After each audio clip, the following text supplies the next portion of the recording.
40-50 ಹೀಗೆ ವಯಸ್ಸಾಗ್ತಾ ಇದ್ದಾಗೆ ಮೂಳೆಗಳು ವೀಕ್ ಆಗೋದು ಸಹಜ ಅಂತ ಹಲವಾರು ಜನ ಅನ್ಕೊಂಡಿರ್ತಾರೆ. ಅಂದ್ರೆ ಮಂಡಿ ನೋವು ಬರುತ್ತೆ, ಸೊಂಟ ನೋವು ಬರುತ್ತೆ, ಬೆನ್ನು ಬೂನ್ ಆಗ್ತಾ ಹೋಗುತ್ತೆ, ಇದನ್ನ ತಡೆಗಟ್ಟಕ್ಕೆ ಆಗೋದೇ ಇಲ್ಲ ಅಂತ. ಆದ್ರೆ ಒಂದು ಪೋಷಕಾಂಶನ ಸರಿಯಾಗಿ ನಮ್ಮ ಆಹಾರದಲ್ಲಿ ತಗೊಳ್ಳೋದ್ರಿಂದ ಈ ರೀತಿ ಆಗದೆ ಇರೋ ಹಾಗೆ ಮಾಡಕ್ಕಾಗತ್ತೆ ಅಂದ್ರೆ ಆಶ್ಚರ್ಯ ಆಗುತ್ತಲ್ವಾ? ನಾವು ಸರಿಯಾದ ರೀತಿಯಲ್ಲಿ ಕೆಲವೊಂದು ಜೀವನ ಶೈಲಿಯಲ್ಲಿ ನಮ್ಮ ಆಹಾರದಲ್ಲಿ ಬದಲಾವಣೆಗಳನ್ನ ಮಾಡ್ಕೊಳ್ಳೋದ್ರಿಂದ ವಯಸ್ಸಾದ್ಮೇಲೂ ಕೂಡ ನಾವು ಇಂಡಿಪೆಂಡೆಂಟ್ ಆಗಿರೋಕ್ಕೆ ಸಾಧ್ಯ. ಇವತ್ತು ನಾನು ನಿಮಗೆ 10 ಕ್ಯಾಲ್ಸಿಯಂ ಭರಿತ ಆಹಾರಗಳು, ನಮ್ಮ ಸುತ್ತಮುತ್ತ ಸಿಗುವಂಥ ಆಹಾರಗಳಲ್ಲೇ ಹೇಗೆ ಕ್ಯಾಲ್ಸಿಯಂ ಅನ್ನ ಸರಿಯಾಗಿ ಪೂರೈಕೆ ಮಾಡಿಕೊಂಡು ನಮ್ಮ ಮೂಳೆಗಳನ್ನ ವಯಸ್ಸಾದ ನಂತರ ಗಟ್ಟಿಯಾಗಿ ಇಟ್ಕೋಬೇಕು ಅಂತ ಹೇಳ್ಕೊಡ್ತೀನಿ. 10ನೇ ಆಹಾರ ಹೆಚ್ಚಿನ ಜನರ ಮನೇಲಿದೆ, ಆದರೆ ಸರಿಯಾಗಿ ಉಪಯೋಗಿಸ್ಕೊತಾ ಇಲ್ಲ. ಅರ್ಥ ಆಗ್ಬೇಕು ಅಂದ್ರೆ ವಿಡಿಯೋನ ಕೊನೆ ತನಕ ನೋಡಿ. ನಮಸ್ಕಾರ, ನಾನು ನಿಮ್ಮ orthopaedic surgeon doctor Kishan Bhagwat.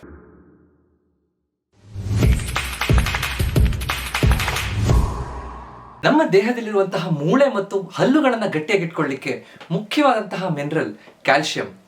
Calcium ಸರಿಯಾಗಿದ್ರೆ ನಮ್ಮ ಮೂಳೆಗಳು ಗಟ್ಟಿಯಾಗಿರುತ್ತೆ. ಅಷ್ಟೇನಾ? ಖಂಡಿತ ಅಲ್ಲ. ಅದ್ರ ಜೊತೆಗೆ ನಮ್ಮ ಹೃದಯ ಸರಿಯಾಗಿ ಕೆಲಸ ಮಾಡಬೇಕು, ನರಗಳಲ್ಲಿ ಸಿಗ್ನಲ್ ಸರಿಯಾಗಿ ಪಾಸ್ ಆಗಬೇಕು, ಮಾಂಸಖಂಡಗಳು ಕರೆಕ್ಟ್ ಕಾಂಟ್ರಾಕ್ಟ್ ಆಗಬೇಕು ಅಂತಂದ್ರೂ ಕೂಡ ಕ್ಯಾಲ್ಸಿಯಂ ಬೇಕು. 99% ನಮ್ಮ ದೇಹದಲ್ಲಿರುವಂತಹ ಕ್ಯಾಲ್ಸಿಯಂ ಮೂಳೆಗಳಲ್ಲಿರುತ್ತೆ.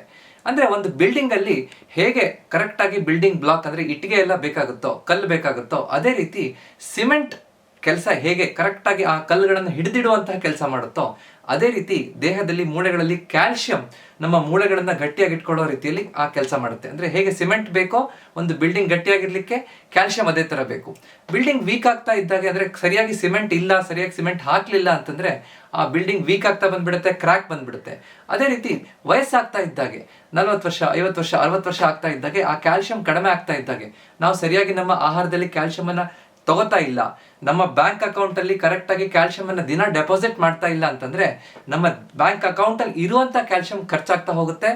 ಅವಾಗ ನಮ್ಗೆ ಆಸ್ಟಿಯೋಪೊರೋಸಿಸ್, ಮೂಳೆಗಳು ವೀಕ್ ಆಗ್ತಾ ಹೋಗುತ್ತೆ, ಬೇಗ ಮೈಕೈ ನೋವು ಬರುತ್ತೆ, ಬಿದ್ರೆ ಬೇಗ ಮೂಳೆ ಮುರಿಯುವಂತ ಸಮಸ್ಯೆ ಇದೆಲ್ಲ ಆಗ್ತಾ ಹೋಗುತ್ತೆ.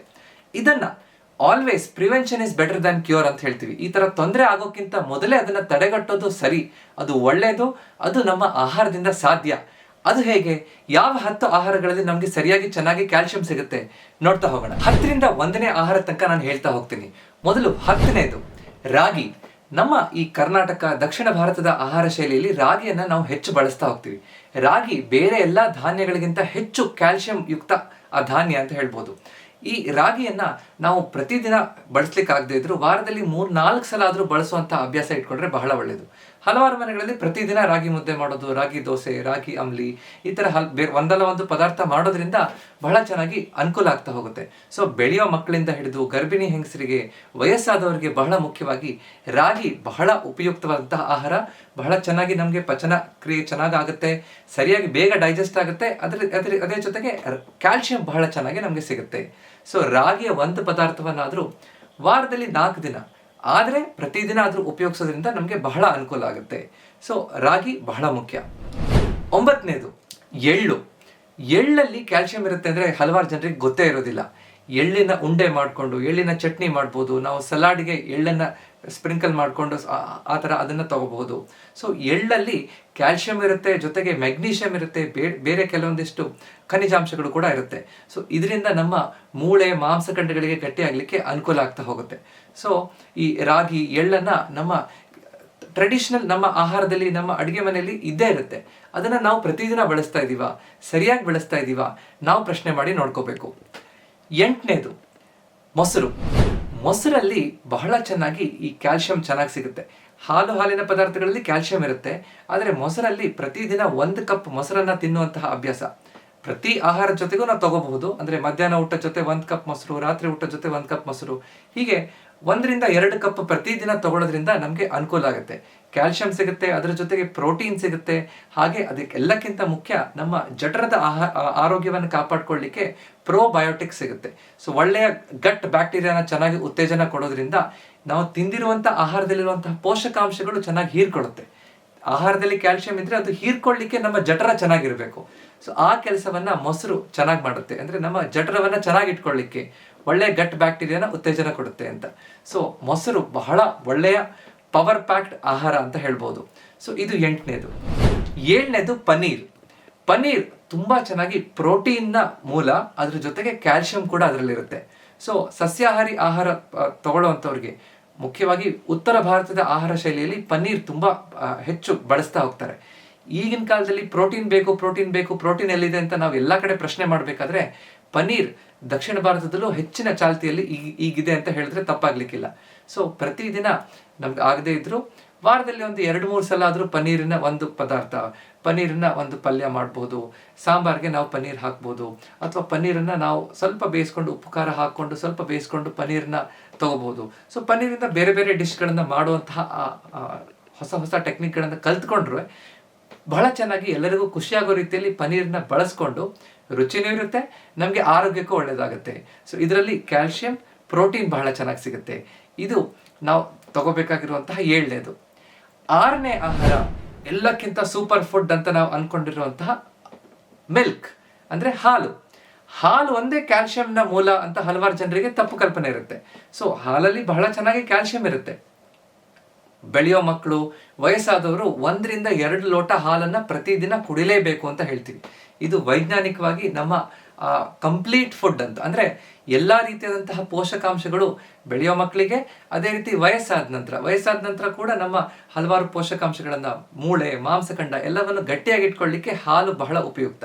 ಸೊ ಅದಕ್ಕೋಸ್ಕರ ಹಾಲನ್ನು 1-2 ಲೋಟ ನಾವು ಕುಡಿತಾ ಇದ್ದೀವ, ಸರಿಯಾಗಿ ಹಾಲನ್ನು ಪೂರೈಕೆ ಆಗ್ತಾ ಇದೆಯಾ ನಮ್ಮ ಪಥ್ಯದಲ್ಲಿ, ಪ್ರಶ್ನೆ ಮಾಡ್ಕೊಂಡು ನೋಡಿ.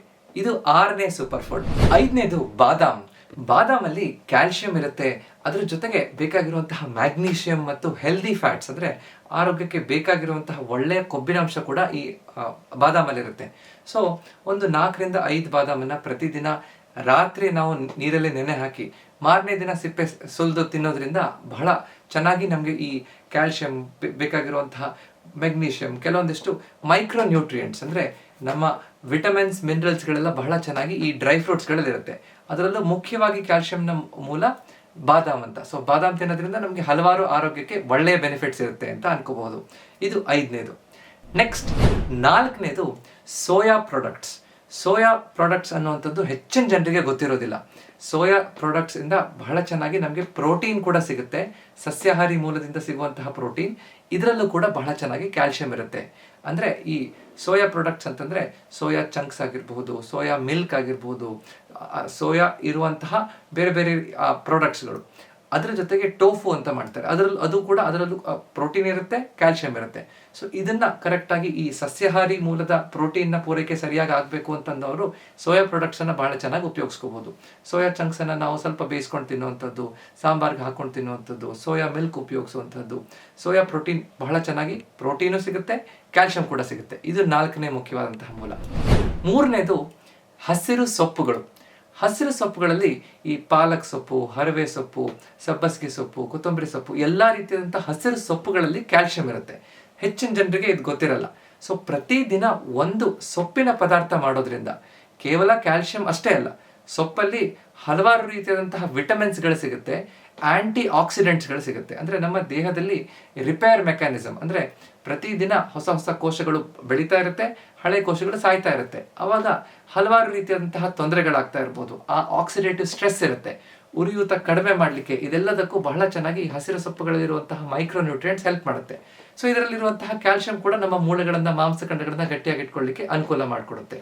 ಸೊ ಸೊಪ್ಪಿನ ಒಂದು ಪದಾರ್ಥ ಪ್ರತಿದಿನ ಪ್ರತಿಯೊಂದು ಮನೆಯಲ್ಲೂ ಬಹಳ ಮುಖ್ಯವಾದಂತಹ ಪಾತ್ರವನ್ನು, ಈ ಆಹಾರದ ಪಥ್ಯವನ್ನು ಕಂಪ್ಲೀಟ್ ಮಾಡಲಿಕ್ಕೆ ಬಹಳ ಒಳ್ಳೆ ಕಾರ್ಯವನ್ನು ನಿರ್ವಹಿಸುತ್ತೆ. ಇದು 3ನೇದು. 2ನೇದು ನಾನ್ ವೆಜಿಟೇರಿಯನ್, ಅಂದರೆ ಮಾಂಸಾಹಾರ ತಿನ್ನುವಂಥವ್ರಿಗೆ, ಮೀನು ತಿನ್ನುವಂಥವ್ರಿಗೆ ಸಣ್ಣ ಮೀನುಗಳು, ಯಾವ ಎಡಿಬಲ್ ಬೋನ್ ಅಂತ ಇರುತ್ತೆ, ಅಂದರೆ ಈ ಸಣ್ಣ ಮೀನುಗಳಲ್ಲಿ ನಾವು ಆ ಮೂಳೆಯನ್ನು ಕೂಡ ಜಗದು ತಿನ್ನುವಂತಹ ಕೆಲವೊಂದು ಮೀನುಗಳು ಸಿಗುತ್ತೆ. ಆ ಮೀನುಗಳನ್ನು ತಗೊಳ್ಳೋದ್ರಿಂದ ಅದು ಬಹಳ ರಿಚ್ ಸೋರ್ಸ್ ಆಫ್ ಕ್ಯಾಲ್ಶಿಯಂ ಅಂತ ಹೇಳ್ತೀವಿ. ಸೊ ಯಾರು ಈ ಮೀನನ್ನು ತಿಂತಾರೋ ಅಂಥವರು ಈ ಸಣ್ಣ ಮೀನು, ಎಡಿಬಲ್ ಬೋನ್ ಇರುವಂತಹ ಮೀನುಗಳನ್ನು ತಗೊಳ್ಳೋದ್ರಿಂದ ಬಹಳ ಚೆನ್ನಾಗಿ ಕ್ಯಾಲ್ಶಿಯಂನ ಪೂರೈಕೆಯನ್ನು ಕರೆಕ್ಟಾಗಿ ಮಾಡ್ಕೊಳ್ಳಿಕ್ಕೆ ಅನುಕೂಲ ಆಗುತ್ತೆ. ಎಲ್ಲಕ್ಕಿಂತ ಮುಖ್ಯವಾದಂಥದ್ದು 1ನೇದು ನುಗ್ಗೆ ಸೊಪ್ಪು ಅನ್ನುವಂಥದ್ದು ನಮ್ಮ ಈ ಕ್ಯಾಲ್ಶಿಯಂ, ಐರನ್ ಅನ್ನು ಕೊಡಲಿಕ್ಕೆ, ಈ ಆಂಟಿ ಆಕ್ಸಿಡೆಂಟ್ ಕೊಡಲಿಕ್ಕೆ ಬಹಳ ಮುಖ್ಯವಾದಂತಹ ಮೂಲ. ಮತ್ತು ಬಹಳಷ್ಟು ಜನರ ಮನೆಯಲ್ಲಿ ಇದನ್ನು ಹೆಚ್ಚು ಉಪಯೋಗಿಸದೇ ಇರುವಂಥದ್ದು ಅಂತ ಹೇಳ್ಬೋದು. ನುಗ್ಗೆ ಸೊಪ್ಪಿನ ಪಲ್ಯ ಮಾಡ್ಬೋದು, ನುಗ್ಗೆ ಸೊಪ್ಪಿನ ತಂಬಳಿ ಮಾಡ್ಬೋದು, ಅದನ್ನು ಸೂಪ್ ಮಾಡ್ಬೋದು, ಅದನ್ನು ಸಾಂಬಾರಿಗೆ ಹಾಕ್ಬೋದು, ಅದನ್ನು ಬೇರೆ ಸಲಾಡ್ ಜೊತೆಗೆ ಮೇಲ್ಗಡೆ ಅದನ್ನು ಪೀಸ್ ಮಾಡ್ಕೊಂಡು ಅದನ್ನು ಜೊತೆಗೆ ಉಪಯೋಗಿಸ್ಬೋದು. ಸೊ ಇದರಲ್ಲಿ ಬಹಳ ಚೆನ್ನಾಗಿ ಕ್ಯಾಲ್ಶಿಯಂ ಸಿಗುತ್ತೆ. ಕ್ಯಾಲ್ಶಿಯಂ ಜೊತೆಗೆ ನಮಗೆ ಕಬ್ಬಿಣದ ಅಂಶ, ನಮ್ಮ ಹಿಮೋಗ್ಲೋಬಿನ್ ಹೆಚ್ಚು ಮಾಡಲಿಕ್ಕೆ, ಒಳಗಡೆ ಇರುವಂತಹ ಉರಿಯೂತ ಕಡಿಮೆ ಮಾಡಲಿಕ್ಕೆ, ಆಕ್ಸಿಡೇಟಿವ್ ಸ್ಟ್ರೆಸ್ಸನ್ನು ಕಡಿಮೆ ಮಾಡಲಿಕ್ಕೆ ಬಹಳ ದೊಡ್ಡ ಪಾತ್ರವನ್ನು ವಹಿಸುತ್ತೆ. ಸೊ ಹಸಿರು ಸೊಪ್ಪುಗಳಲ್ಲಿ ಎಲ್ಲಕ್ಕಿಂತ ಮುಖ್ಯವಾಗಿ ನುಗ್ಗೆ ಸೊಪ್ಪಿನ ಬಳಸ್ತಾ ಇದ್ದೀವಾ ಅದನ್ನು ನಾವು ಅರ್ಥ ಮಾಡ್ಕೋಬೇಕು. ಸೊ ಎಲ್ಲ 10 ಆಹಾರ ಪದಾರ್ಥಗಳನ್ನು ಆದಷ್ಟು ನಮ್ಮ ಪಥ್ಯದಲ್ಲಿ ಅನುಸರಿಸಿದ್ರೆ ನಮಗೆ ಬಹಳ ಅನುಕೂಲ ಆಗುತ್ತೆ. ಆದರೆ ಕೇವಲ ಇದಿಷ್ಟೇ ಸಾಕಾಗತ್ತಾ? ಕ್ಯಾಲ್ಶಿಯಂ ಅಷ್ಟೇ ನಮ್ಮ ಮೂಳೆಗೆ ಸಾಕಾಗತ್ತಾ? ಖಂಡಿತ ಇಲ್ಲ. ಕ್ಯಾಲ್ಶಿಯಂ ಜೊತೆಗೆ ಪ್ರೋಟೀನ್ ಕೂಡ ಬೇಕು. ಪ್ರೋಟೀನ್ ಪೂರೈಕೆ ಸರಿಯಾಗೋದ್ರ ಜೊತೆಗೆ ನಾವು ಸರಿಯಾಗಿ ವಿಟಮಿನ್ ಡಿ ಬೇಕು. ನಮ್ಮ ಬೆಳಗಿನ ಹೊತ್ತಿನ ಸೂರ್ಯನ ಕಿರಣಗಳಲ್ಲಿ ನಾವು ಹೋದಾಗ ಕ್ಯಾಲ್ಶಿಯಂ ನಮ್ಮ ದೇಹದಲ್ಲಿ ಕರೆಕ್ಟಾಗಿ ಹೀರ್ಕೋಬೇಕು ದೇಹ ಅಂತಂದ್ರೆ, ಮಾಡ್ಕೋಬೇಕು ದೇಹ ಅಂತಂದ್ರೆ ವಿಟಮಿನ್ ಡಿ ಚೆನ್ನಾಗಿರ್ಬೇಕು. ಸೊ ಸೂರ್ಯನ ಕಿರಣದಲ್ಲಿ ಬೆಳಗ್ಗೆ ಒಂದು 15-20 ನಿಮಿಷ ವಾಕಿಂಗ್ ಮಾಡೋದ್ರಿಂದ, ಒಂದು 8ರಿಂದ 10 ಗಂಟೆ ಆ ಸಮಯದ ಸೂರ್ಯನ ಕಿರಣದಲ್ಲಿ ಹೋದ್ರೆ ಬಹಳ ಒಳ್ಳೆಯದು ಅಂತ ಹೇಳ್ತೀವಿ. ಸೊ ಆ ಸಮಯದ ಸೂರ್ಯನ ಕಿರಣದಲ್ಲಿ ವಿಟಮಿನ್ ಡಿ ಸಿಗುತ್ತೆ. ಅದರ ಜೊತೆಗೆ ಕೆಲವೊಂದಿಷ್ಟು ಮೈಕ್ರೋ ನ್ಯೂಟ್ರಿಯೆಂಟ್ಸ್ ಕೂಡ ಬೇಕಾಗುತ್ತೆ. ಫಾಸ್ಫರಸ್ ಬೇಕು, ಮೆಗ್ನೀಷಿಯಂ ಬೇಕು, ಪೊಟ್ಯಾಷಿಯಂ ಬೇಕು, ಸೋಡಿಯಂ ಬೇಕು, ಬೋರಾನ್ ಬೇಕು. ಇದೆಲ್ಲದೂ ಇದ್ದಾಗ ನಮ್ಮ ಮೂಳೆ ಮಾಂಸಖಂಡಗಳು ಸರಿಯಾಗಿ ಒಂದು ಯೂನಿಟ್ ಆಗಿ ಕೆಲಸ ಮಾಡಿ ನಮ್ಮ ದೇಹದ ಆರೋಗ್ಯವನ್ನು ಚೆನ್ನಾಗಿ ಇಟ್ಕೊಳ್ಳಿಕ್ಕೆ ಅನುಕೂಲ ಆಗುತ್ತೆ. ಸೊ ಯಾರಿಗೆ ಕ್ಯಾಲ್ಶಿಯಂ ಟ್ಯಾಬ್ಲೆಟ್ ಬೇಕಾಗುತ್ತಾ? ಈ ಕ್ಯಾಲ್ಶಿಯಂ ಟ್ಯಾಬ್ಲೆಟ್ 40-45 ವರ್ಷದ ನಂತರ ಎಲ್ಲರೂ ತಗೋಬಹುದಾ?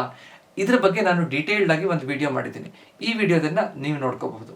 ಕ್ಯಾಲ್ಶಿಯಂ ಜೊತೆಗೆ ಬೇರೆ ಯಾವ ಪೋಷಕಾಂಶಗಳು ಹೇಗೆ ಸಿಗುತ್ತೆ ನಮ್ಮ ಆಹಾರದಲ್ಲಿ ಅದನ್ನ ತಿಳ್ಕೋಬೇಕು ಅಂದ್ರೆ ಈ ವಿಡಿಯೋನ ನೀವು ನೋಡ್ಕೊಂಡು ಅರ್ಥ ಮಾಡ್ಕೊಳ್ಳಿ. ಕೇವಲ ಇದಿಷ್ಟೇ ಇದ್ರೆ ಸಾಕಾಗಲ್ಲ. ಪ್ರತಿದಿನ ವಾಕಿಂಗ್ ಮಾಡುವಂಥದ್ದು, ಸ್ಟ್ರೆಂತ್ ಟ್ರೈನಿಂಗ್, ನಮ್ಮ ಮಾಂಸಖಂಡಗಳನ್ನ, ಮೂಳೆಗಳನ್ನ, ಅದರ ಮೇಲೆ ಒತ್ತಡ ಬೀಳುವಂತಹ ಕೆಲವೊಂದು ವ್ಯಾಯಾಮಗಳನ್ನ ಮಾಡೋದ್ರಿಂದ ಮೂಳೆ ಮಾಂಸಖಂಡಗಳನ್ನ ಗಟ್ಟಿಯಾಗಿ ಇಟ್ಕೊಳ್ಳಿಕ್ಕೆ ಅನುಕೂಲ ಆಗುತ್ತೆ, ಸಹಾಯ ಆಗುತ್ತೆ, ಸಾಧ್ಯ ಆಗುತ್ತೆ.